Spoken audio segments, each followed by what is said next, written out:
Hello, everyone. It's very great that I'm here. Last year I volunteered for Horizons, and I am really excited to be here as a speaker this year. All right, so let's get started. We have a lot to talk about. Essentially, I'm going to do a brief overview of the past of international clinical research that we've been doing, as well as the present trials that we've been working on based on what we've learned, and kind of projecting into the future for you what's going to happen in phase 3 studies and also the post-approval world. All right. So here's a very abbreviated timeline of the history of MDMA. I'm going to focus on MDMA mainly because that's our primary initiative right now. Because MAPS is a nonprofit, we have to focus our resources, and MDMA is our star leader right now. But we are also working on other psychedelics, and so those are in the sidelines. But who knows what will happen in the future. All right, so Dr. Alexander Shulgin, rediscovered MDMA in the 70s, and as many of you know, kind of introduced it to the therapy community. And Dr. Shulgin and Dave Nichols published a paper in 1978 introducing the effects in a psychotherapeutic context of using MDMA. So shortly after, in 1980, Dr. Shulgin kept trying to work with the FDA and to work with anybody who was interested in working with the FDA to essentially start doing official kind of clinical research, which I'm going to go over how you do that with the FDA in a second. And he couldn't find anyone to take this kind of compound and run with it. And the main reason was that it was off patent. So Merck had synthesized MDMA back in 1912, and the patent had run out since then. Right, so then George Greer and Requia Tolbert, who were therapists, they essentially started working with MDMA in a therapeutic context. They introduced it to patients, and they weren't doing kind of randomized placebo-controlled clinical trials. However, they were, compiling initial subjective data, and which was crucial for developing the field. And essentially between 1980 and 1985, they saw many, many patients, and they also followed a very kind of regimented process of doing informed consent, which many of you researchers are familiar with, where you inform subjects about the possible risks and benefits. And essentially, they published their data in 1986, and they were not really doing these randomized placebo-controlled trials, and so that was a major point of criticism of their work. However, Rick Doblin, who is also heading the initiative of MAPS, told me that essentially they kept trying to get FDA to approve protocols. I think they submitted 7 or 8 protocols to the FDA during that period, all the way up to 1987, and FDA kept rejecting efforts to start, FDA-approved style trials. So, the DEA and the FDA basically decided to do an emergency scheduling of MDMA in 1985, and soon after it was officially placed in Schedule 1 in 1986, and that's when MAPS started. Right. So, in your timeline, you'll see that there's a kind of shortened line there that encompasses quite a few years where no clinical research was even possible because everybody was really worried that MDMA had high abuse potential, that people were, going to just take it for fun and not really thinking of it as a psychotherapeutic adjunct, which is how we see MDMA.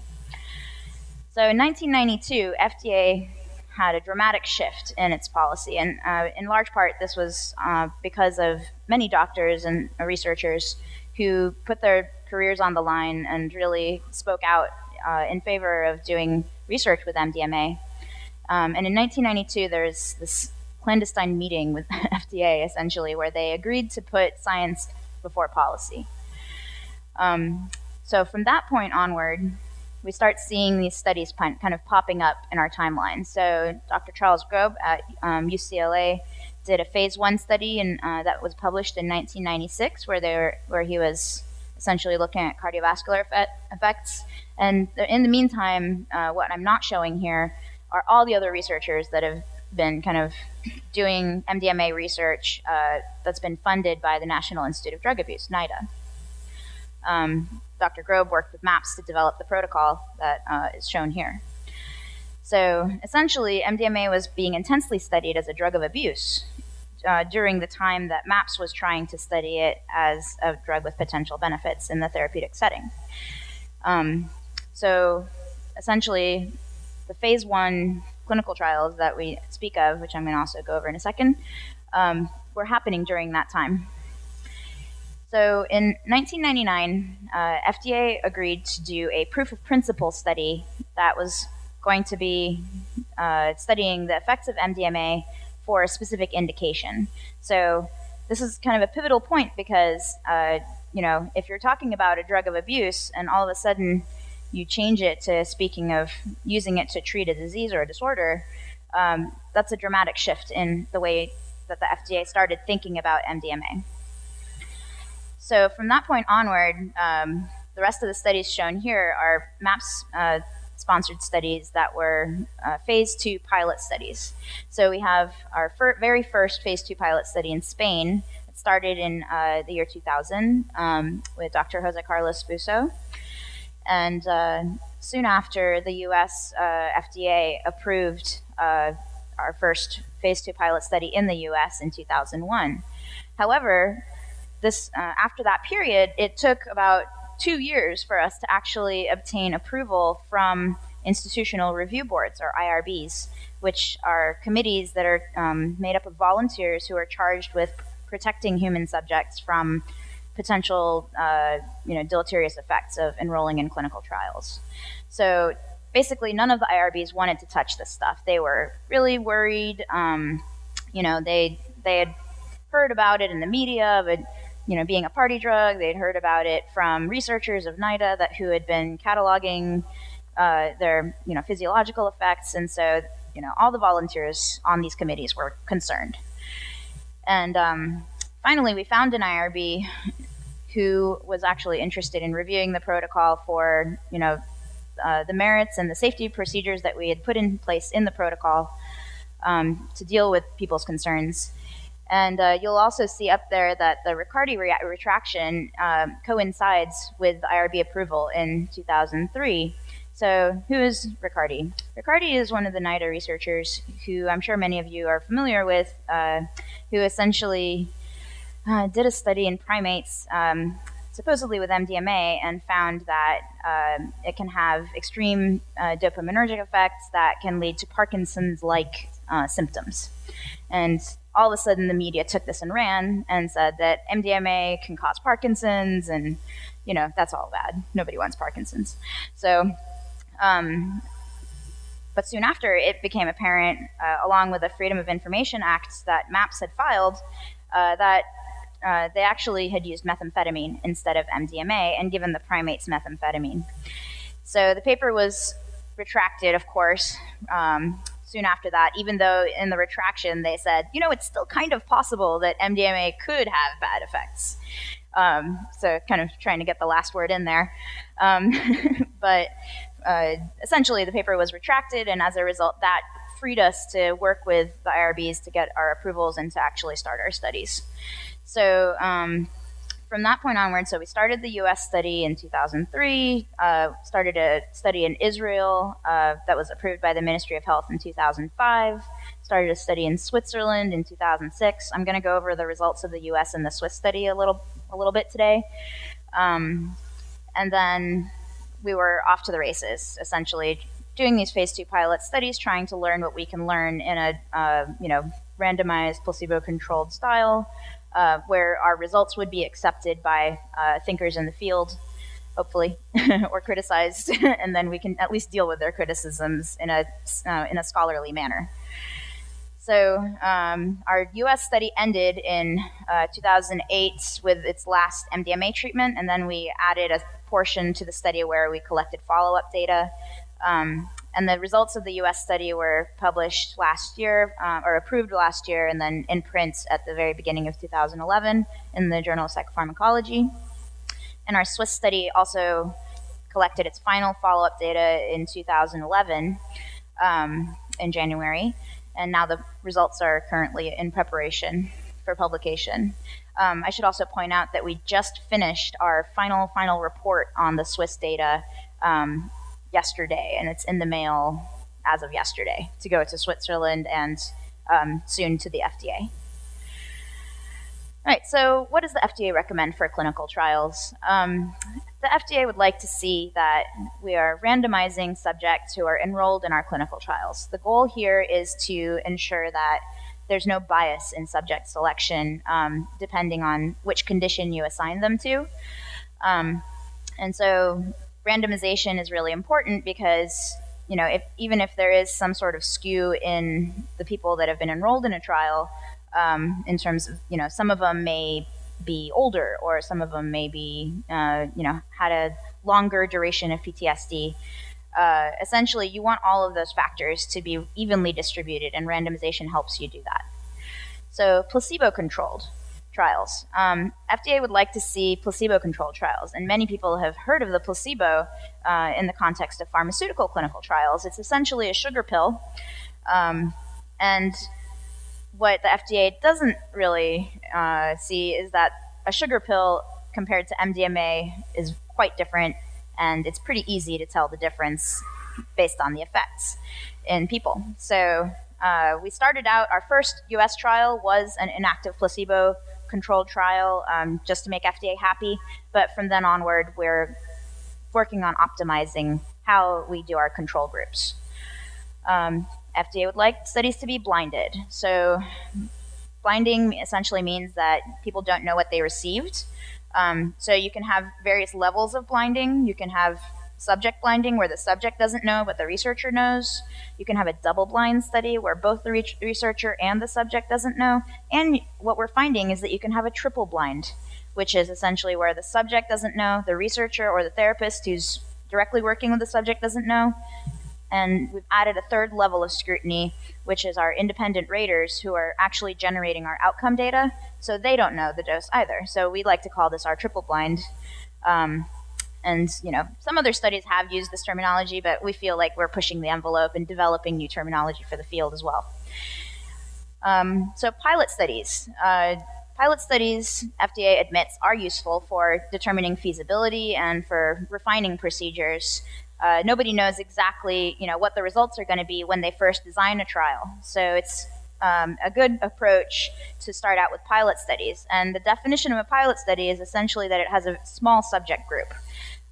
So some of our studies have been criticized in the past by some researchers because they consist of 12 subjects or 20 subjects, and it's quite easy to see a skew in the data if you just happen to pick a group of people that essentially fit certain criteria, but they also may all be non-responders, or they may also be great responders. And so it's difficult to tell from pilot studies if you actually have a drug that works.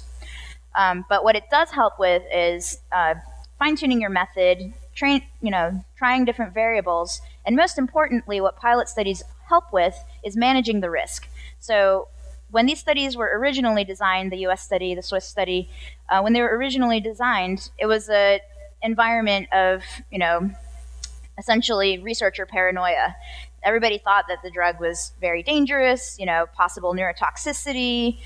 Who knows, maybe people could get Parkinson's. So essentially, we had to start out with pilot studies because we wanted to manage the risk of giving this drug to people. Of course, what this is discounting is all the recreational use that Dr. Fadiman just alluded to.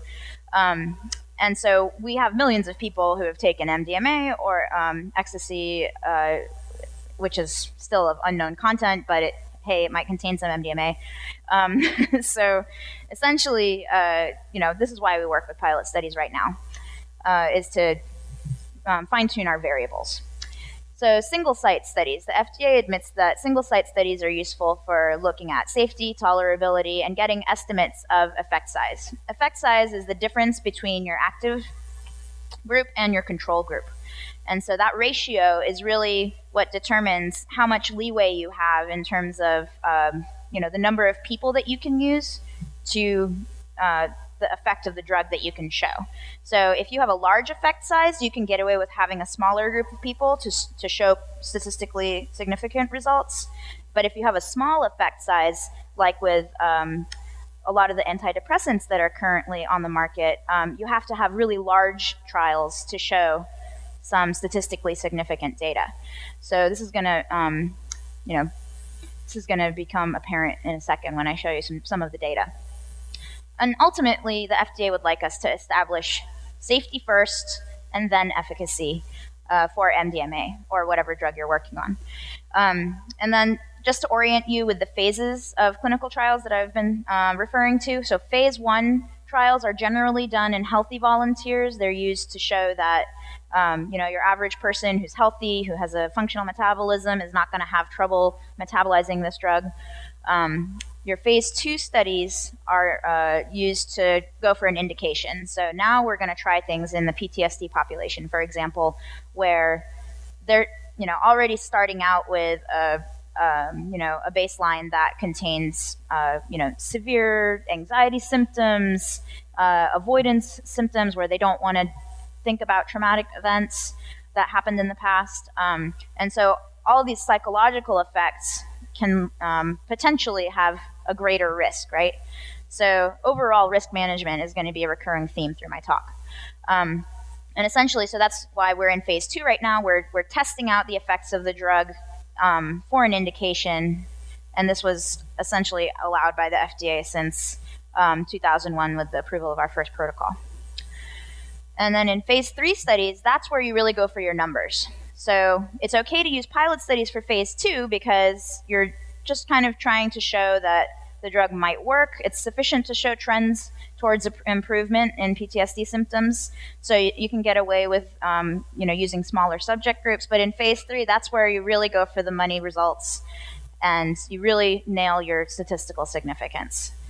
In addition, phase 3 studies are also where you really start sampling a broader population in a traditional pharmaceutical approach.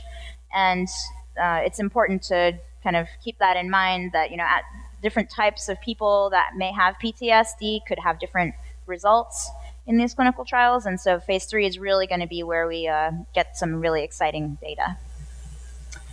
Oops, there we go. So the design of our clinical trials is essentially based on a risk management perspective. So what that means is our MDMA or placebo or active placebo sessions are spaced 3 to 5 weeks apart. So we hope that gives people enough time to integrate the experience during the MDMA session and also to deal with any possible adverse events or reactions that may have happened. It gives them time to recover from that. And we've been kind of toying around with 2 versus 3 experimental sessions. And everybody pretty much agrees that 1 probably isn't enough in a therapeutic setting. So another really important hallmark that I'd like to point out is that we have extensive preparation. So Dr. Fadman was speaking of set and setting. This is where you establish that, is in these preparatory sessions. So I know that some of the researchers have been toying around with exactly how many prep sessions you might need. We've gone with 3, and based on feedback from our investigators, 3 could be too many, but if you get a particularly difficult case, it's good. So then we have 3 integrative sessions in between. And so those are, our investigators give us feedback on that, and they say that actually a lot of the processing that is crucial for working with PTSD symptoms happens during the integrative sessions, actually when the subject is not on drug. And that's an important point because essentially exposure to drug on 3 occasions is sufficient to catalyze extreme change for some people. And so that's very different from the pharmaceutical model where people have to take essentially a drug every single day or in the case of microdosing that we were just speaking of, they might have to take it every, for 3 days and then take a break. All right, so another point that we would like to emphasize is that, all these studies are being done in a blinded format, and we do break the blind right there where we say assessment, break the blind. So first we do the assessment, then we break the blind, and then everybody finds out what the people received. And then afterwards, people can go, a couple different routes in our clinical trials. We've been doing an open label segment where they go back through the trial to see if, people that received placebo, do they actually still respond to the full treatment? So this is an important within subject control. So we work with people that have chronic PTSD who are treatment resistant, which means that they've tried drugs, they've tried therapy, it hasn't worked, they haven't received sufficient decrease in their PTSD severity. So it's important to show that, we're showing these changes in people where nothing else has worked, and the people that received placebo still do respond, so they're not especially treatment resistant, and so that's an important control to point out.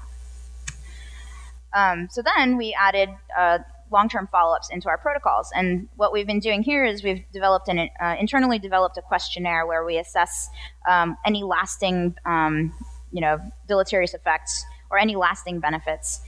In addition, we've also been assessing drug use. So does participating in an MDMA-assisted psychotherapy clinical trial make people want to run off and go and buy every single ecstasy pill they want and on the street? No, that actually turns out to not be the case. That's not really surprising, because what we've really been working with our subjects is establishing this set and setting. And in the absence of this set and setting, they're not interested in trying the drugs. There's only been one person who actually attempted to try it from our US study, and the feedback was, based on this long-term follow-up questionnaire, that this subject would never try it again because it just wasn't the same. The set and setting was not there. And this is what we're going to go back and tell the FDA. So also speaking of set and setting, this is an example of setting for our MAP studies. So compare this to your sanitary, sterilized hospital bed. As you see, it's important to have an element of comfort and aesthetic beauty in wherever you do these drugs. So I'm just going to jump right to the data, because this is kind of a talk that's going to be more of an overview. So this is results of efficacy looking at PTSD severity using the clinician-administered PTSD scale, or the CAPS. This is a gold standard kind of interview that assesses PTSD severity that's done with a clinician. And the numbers here are, so 50 is our cutoff for what we consider to be diagnostic for PTSD. So if people are above 50, they have PTSD. If people are below 50, they no longer have extreme symptoms that, would make them have to deal with PTSD on a daily basis. And in addition, I want to emphasize that I have error bars on this graph. So error bars are really important because they give you a visual representation of the amount of variation in your data. And you can see that at baseline, there was no difference essentially between MDMA and placebo group. And the error bars are, solidly overlapping. So that means that there's pretty much no difference between the two groups. But then afterwards, so 3 to 5 days after the first MDMA session, the placebo group, had a tiny bit of decrease, whereas the MDMA group, on average, dropped below 50. So this is really important because in a single session, on one day of your life, that can make such a difference, right? But it's also important to point out that this data is an average of, so we have 12 people in the MDMA group, 8 people in the placebo group. So that doesn't mean that every single person necessarily dropped below 50, and that's why it's important to look at the results over time after a couple more sessions. Right, so another thing that I should point out is that we're not just giving people MDMA, right? We're talking about this in the context of psychotherapy. So MDMA-assisted psychotherapy is really what we're going for. It's a drug plus therapy approach It's kind of unusual, actually, for phase 2 pilot studies to be done with this combination approach, because you don't really know if it's just the MDMA or just the therapy that's doing it. However, the US study was done with an inactive placebo, and they also received the same exact type of therapy. So as you can see from the placebo line, there still was some decrease, which means that the therapy alone is somewhat effective. It's just not as effective as MDMA plus therapy. All right, so now this is new data. So this is data from our Swiss study, and I'm going to emphasize the error bars again. So look at the amount of variation that we have in this 12-subject study. It's very difficult to actually draw conclusions when you have such variation in the data. So on average, we do see a decrease in PTSD severity in the full dose group, but all of a sudden we're faced with a lot of variation. And so it makes you really question, what are the differences between the US study and the Swiss study, and why is there so much variation in one group and not the other? Well, like I said earlier, these are all pilot studies. They're small studies, so you really don't know exactly what you're going to get. However, it is also important to note that the full dose group on average had a 15.6 point drop, which is termed to be very good in terms of clinical significance for PTSD trials that were done with conventional antidepressants that are now approved for PTSD treatment. So comparing, apples and apples, or apples and oranges, however you look at it, essentially, we have this 15.6% drop. We have suggestions that we could get statistical significance if we set the study up in a different way, where we had more subjects, where we could minimize those error bars, and then finally get some nice separation like we did in the US study. Right, so in addition, another kind of really crucial difference, among many others, that I'd like to point out is that we did an active placebo for the Swiss study. So what is that? What is an active placebo? It's 25 milligrams of MDMA in the case of this study. So what we're doing is trying to essentially safeguard the blinding of the study by using a very small dose, a microdose, of MDMA, and seeing if that's enough to fool the therapists. So in addition to using this active placebo, what we're doing is we're assessing the guesses of both the subjects and the therapists on what they thought the subject received after the session. So this is a really important point, because many clinical trial designers essentially don't assess the effectiveness of the blind after doing a blinded, randomized, placebo-controlled trial. And so this is another one of the areas where we've hoped that we're pushing the envelope, and I know that other researchers at the Hefter Institute is actually where we got the idea, so I want to give them credit. Right, so let's see what else we're doing with this. Right, so we got the active placebo, and we really don't know exactly which dose of MDMA is going to be an effective active placebo, so you'll notice that as I go over the other trials that are currently ongoing, that active placebo dose is going to jump around a little. And also, before we move on, of course, safety first. So even though I talked about efficacy first, so a comparison of the US and the Swiss safety data is really crucial to make. We had no drug-related serious adverse events. So serious adverse events are kind of the big, very, very important thing that you really don't want in your trial, because it essentially is a life-threatening situation that possibly required intervention in order to prevent a life-threatening situation, or required intervention to prevent death. It includes death also among the things that would be considered a serious adverse event. Right, that sounds funny when I actually say it. So the US study had 2 dropouts, and one of them was just due to travel logistics, so we're not too concerned about him, but the other one was due to a relapse of depression. So the Swiss study also had 2 dropouts, and they were both due to an exacerbation of anxiety. So anxiety already exists in this subject population, like I pointed out previously. So what it means is that, and depression is also highly, comorbid with PTSD. So based on some estimates, up to 90% of people who have PTSD are also depressed. And so, it's interesting that the 2 FDA-approved medications to treat PTSD are also antidepressants. So are they treating the depression or are they treating the PTSD? Who knows? And so what we're doing is something entirely different, right? And essentially, I want to point out that there are risks still in the PTSD population that cannot be overlooked. And that's why it's so important to do these clinical trials in a really careful manner with intensive, medical observation, because your average PTSD subject isn't going to go and run off to some rave and pop some pills and be okay, probably afterwards. So, common reactions to MDMA. I just want to emphasize that all drugs have side effects, but what really is a side effect?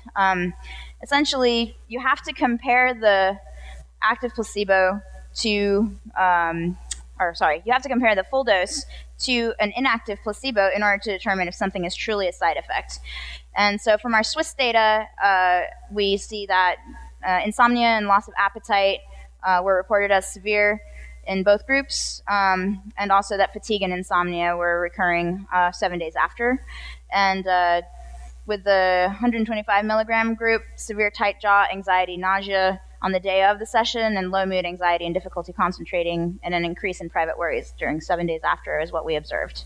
So these are recommendations from the Veterans Administration, the National Institute of Mental Health, and the Department of Defense on how you should design a clinical trial. And it's important to have inclusive subject selection criteria. So you've got to take a broad sampling of your subjects. You need to have clearly defined primary and secondary measures. You have to have a control that's clinically relevant. So in our case, having an active placebo would be a clinically relevant control because we see that it's relevant from the full dose group.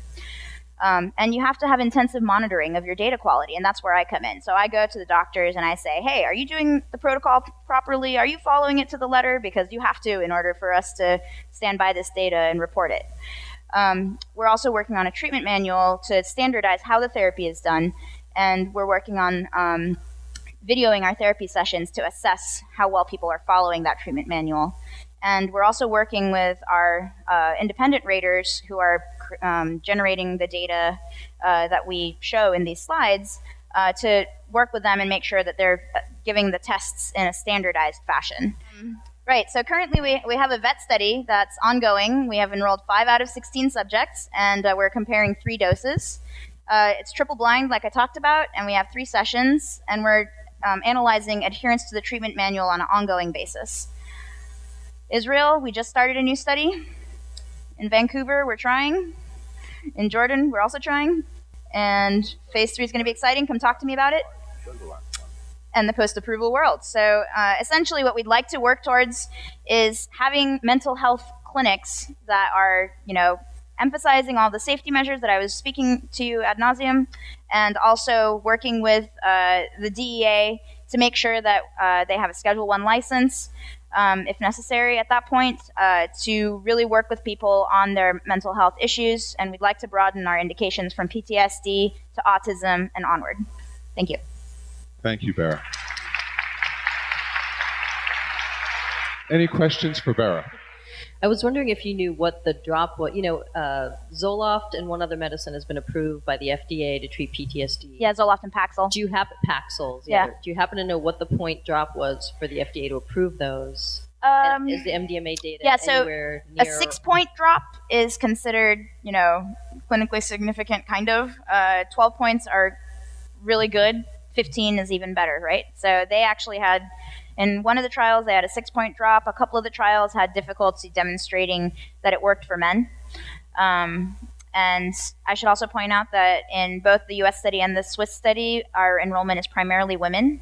So that's important to note.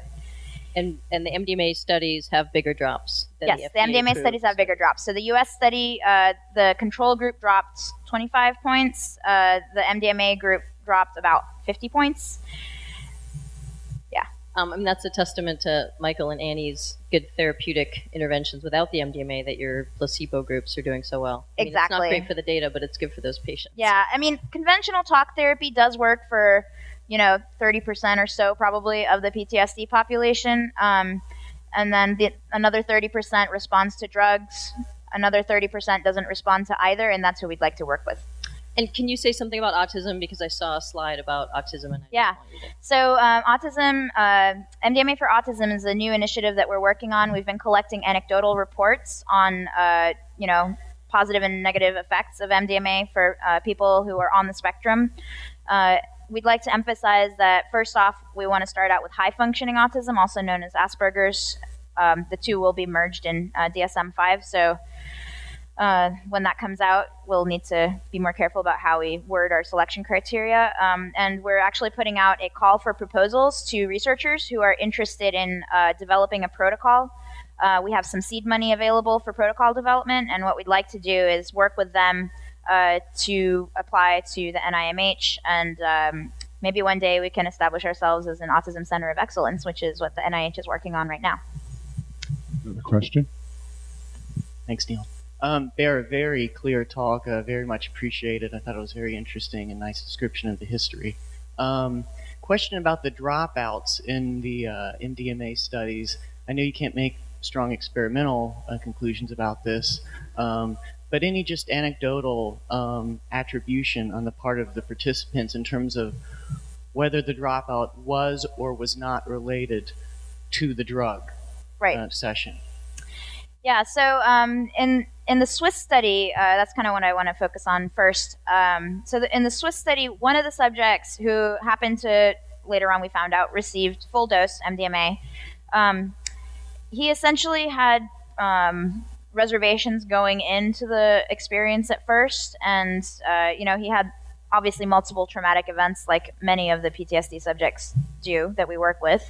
But the investigators reported kind of an unwillingness to process the material, and as a result, it kind of set him up for having an adverse reaction, we think. It was deemed to be related by the investigator to the drug, but it's important to point out that the other anxiety reaction also happened with a 25 milligram active placebo subject. So it's kind of, if you have the same thing happening in one group as well as the other, it's more of a balanced thing and not necessarily attributable to the dose itself.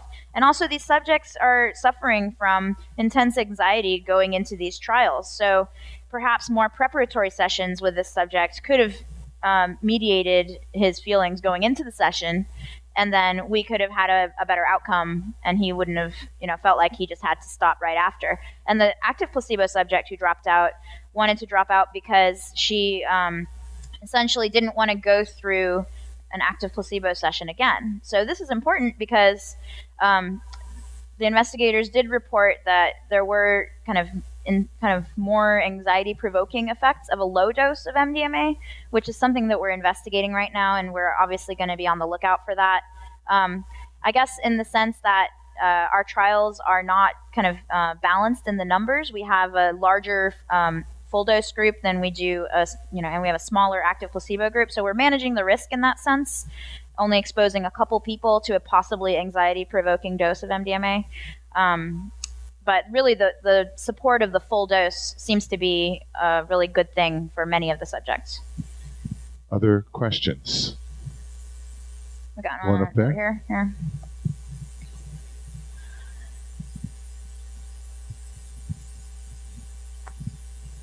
Are you getting any support or interest from the military in your efforts to treat PTSD? So there was recently a meeting, by the head of VA and the head psychiatrist of VA and a bunch of the bigwigs, and essentially they decided we were still too controversial. So a single pilot study with 20 subjects is not sufficient to sway them to bet on the winning horse. And so as a result, we don't have monetary support, but we know that they're watching us, which is really important. And after a single study, many people can't really say the same. And also, prominent researchers in the field rated our journal Psychopharmacology article with an 8 out of 10 and said it was a must read. So it's important to note that, everybody's watching in the PTSD field. So it's especially important that, we're very careful with how we do our clinical trials. And it's especially important that we try and meet those, above and beyond style recommendations that go beyond the regulations that the FDA legally can enforce.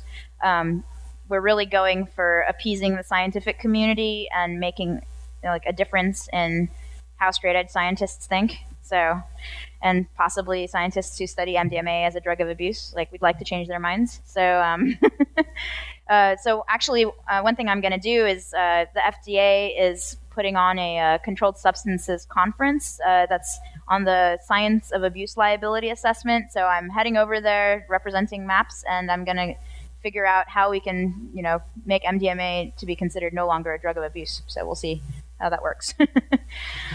I was wondering if there was any data between the depressed PTSD patients and the non-depressed PTSD patients in drop rate. Yeah, so right now we are not in a position to analyze that because essentially in the Swiss study, I know right off the top of my head that 85% of the subjects in the Swiss study were also depressed. And so that's where we really rely on our randomization to kind of make sure that we don't have a randomization error, which means if you have more depressed subjects in one group than the other. So we are not set up to assess whether we have different results in people who are also depressed. Another idea we've been toying around with is requiring that everybody is depressed as well as having PTSD in our trials. And it's actually not that hard of a proposition in this subject population. But in phase 3, when we actually have our bigger numbers, we'll be able to cut the data in all sorts of ways. So we'll be able to look at gender effects. We'll be able to look at effects of comorbidity and figure out if it, certain subject groups respond differently than other subjects. I've just been wondering, with all the 9/11 survivors in New York City suffering still from PTSD, why nobody's done, or maybe they have they done studies with the MDMA here in New York? I mean, there's been so many. Columbia has had a long-standing program where they're using Paxil, and just wondering what's going on. Yeah, we haven't been able to set up a trial specifically in New York, but for the U.S. studies, we do recruitment from all over the country. So we basically fly people out to the clinical trial site and pay for all of their travel and lodging and everything. So people from New York are eligible to participate in our studies.